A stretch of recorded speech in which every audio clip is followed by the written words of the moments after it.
Hoje o Memórias entrevista um dos deputados mais atuantes no trabalho de volta da democracia no Brasil, Joaquim Carlos Del Bosco Amaral. Deputado, o senhor é de Santos, a gente já contou. Eu queria saber como é que começou esse interesse, como é que o senhor chegou até a Câmara de Vereadores. Foram 3 mandatos, né, de vereador lá. Foram 2 mandatos, isso. Eu formei-me no Colégio Canadá, que era uma verdadeira universidade. O Colégio Canadá, Instituto de Educação Canadá naquela época, era uma universidade porque o exame de admissão comparava-se à dificuldade de entrar no ITA ou entrar na Unicamp. Super difícil. Bem, daquilo eu tive que me especializar em alguma coisa e eu não fui para as ciências não exatas. Humanas. Eu fui para as ciências humanas. E nesta ida, eu tive um incidente com uma professora de latim, o que me levou a estudar para uma segunda época, eu tendo recorrido ao MEC para pedir uma examinadora especial. Então, aprofundei-me de tal forma no latim que passei, para sobreviver também e poder comprar meu primeiro Fusquinha, eu passei a dar aulas de latim, isso no 3º clássico. E dando aulas de latim, fui bem sucedido.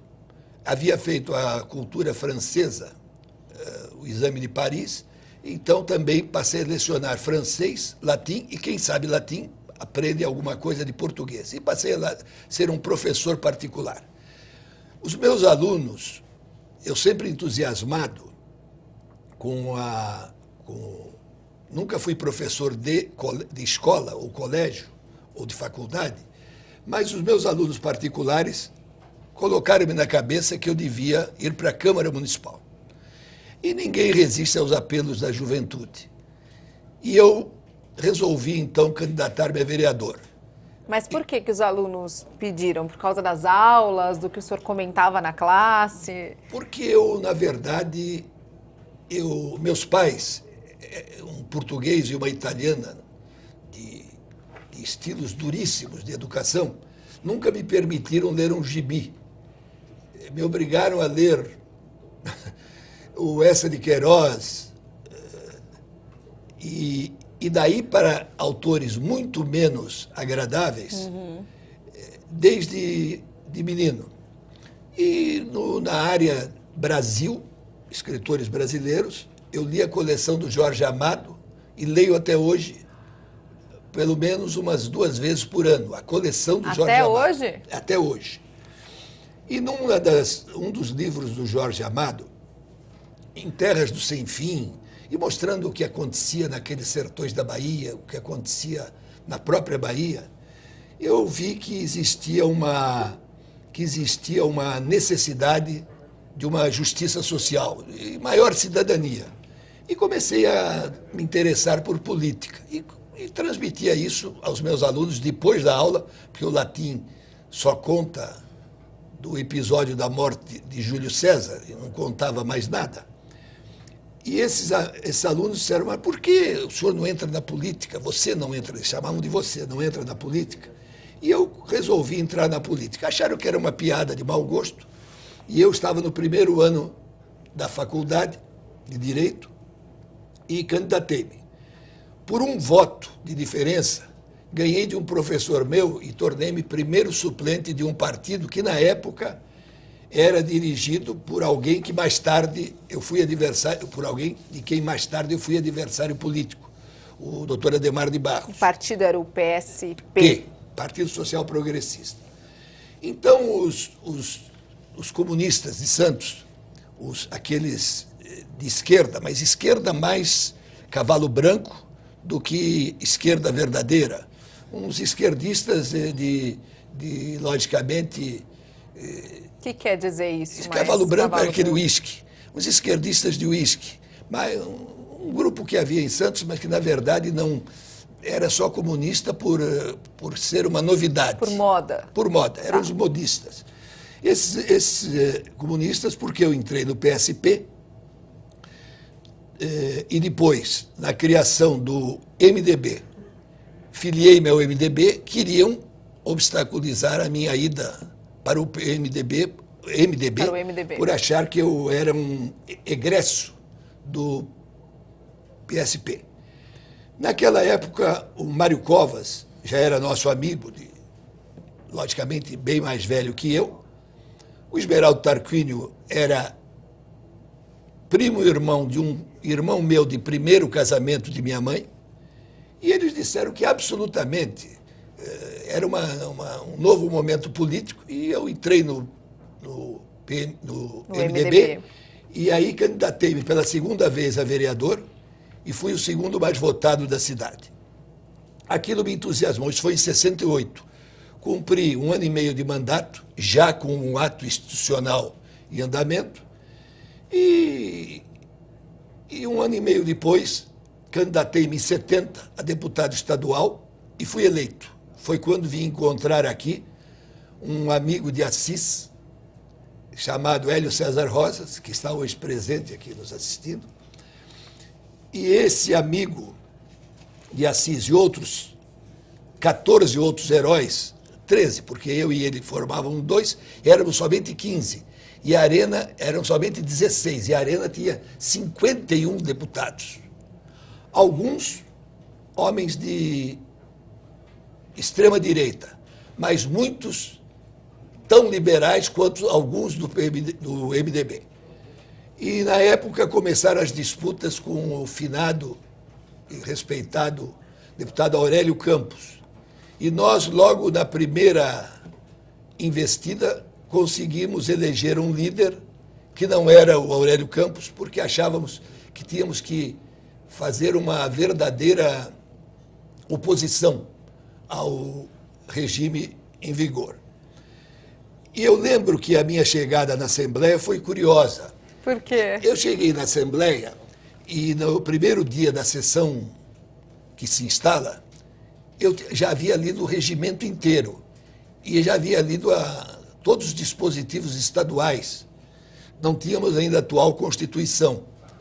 Mas li todos os dispositivos estaduais e vi que não era possível que o senhor Olavo Setúbal fosse escolhido prefeito da capital no mesmo dia em que se instalava uma sessão solene da Assembleia Legislativa. Olha. E eu criei um obstáculo na sessão. E já de cara, assim, só já chegou, já... Eles falaram, quem é esse jovem, porque os cabelos já estavam quem começando é esse a branquear. santista que veio lá da praia? Quem é esse agitado que está aqui dizendo que vai criar um obstáculo na sessão? E eu disse que eu iria até a justiça. E por alguma razão eu sei que a sessão foi adiada e a posse do doutor Setúbal, que não tinha nada contra ele pessoalmente. Aliás, em política não deve fazer política com o fígado, e sim política com a razão, com a consciência. Eu estava consciente de que ele não podia ser escolhido aquele dia. E fiz até ameaças que hoje me arrependo de arrancar os microfones, criou-se um tumulto. Chegou nervoso assim Cheguei aqui. nervoso porque já estava vivendo desde 68, quando me reelegi vereador, com o segundo mais votado, vendo o Raul Soares ancorado lá em Santos com os presos políticos. Um irmão meu, hoje com 88 anos, na época era do grupo da Receita Federal em favor do então deputado Ulisses Guimarães, foi levado para Cumbica e ameaçado de ser colocado num avião para ser jogado, como muitos argentinos foram, de um avião. Então eu tinha horror da Revolução de 64, mas verdadeiro horror. E aqui é claro que a voz do senhor como oposição foi muito ampliada, né? Da Câmara Municipal de Santos para cá. E a Assembleia Legislativa mostrou que nós tínhamos poder para evitar grandes males. E um fato que também precisa ser relatado para ver a força desta Assembleia Legislativa, que tenho certeza que existiu e existirá para sempre, foi o fato de que os neonazistas no Brasil fizeram uma reunião em Resende, num hotel, para comemorar o aniversário do nocivo e nauseabundo Adolf Hitler. E nós, no dia seguinte, eu e o deputado Goldman, fizemos um apelo da tribuna para que as autoridades, imagine-se autoridades, se ditadura ia combater o nazismo. Mas fizemos tal barulho que os organismos internacionais fizeram uma ligeira intervenção, talvez que nós não tivemos conhecimento dos termos, e o governo brasileiro acabou prendendo líderes nazistas que eram procurados como criminosos de guerra. Por causa do barulho feito aqui? Barulho feito na Assembleia Legislativa de São Paulo, o que valeu que depois disto, em Brasília, em 78, quando fui para Brasília como deputado federal, a Embaixada de Israel, a cada aniversário de Israel, convidava-me para o aniversário de Israel. Mas também é preciso que eu saliente aqui, uma lembrança, de que mesmo em Brasília, e não conhecendo de perto o que existe entre Israel e o povo palestino, não conhecendo de perto, eu digo, eu vivenciando o drama que existe no Oriente Médio. Várias vezes me convidaram para ir para Israel, porque existia uma bancada chamada ULA, União Legislativa Árabe. Eles queriam formar uma bancada de Israel. Se eu condenava a ULA, por que não condenaria também eu ir à custa de Israel gozar um turismo, quando, na verdade, eu tinha que gozar simplesmente o que mandasse a minha consciência? Eu falo isto porque eu gostaria que os deputados estaduais de hoje, e conheço muitos deles, vissem que não vale a pena existir em nenhum lugar a base de governo. E eu sou contemporâneo na Câmara Federal, não na Assembleia, do governador Alckmin.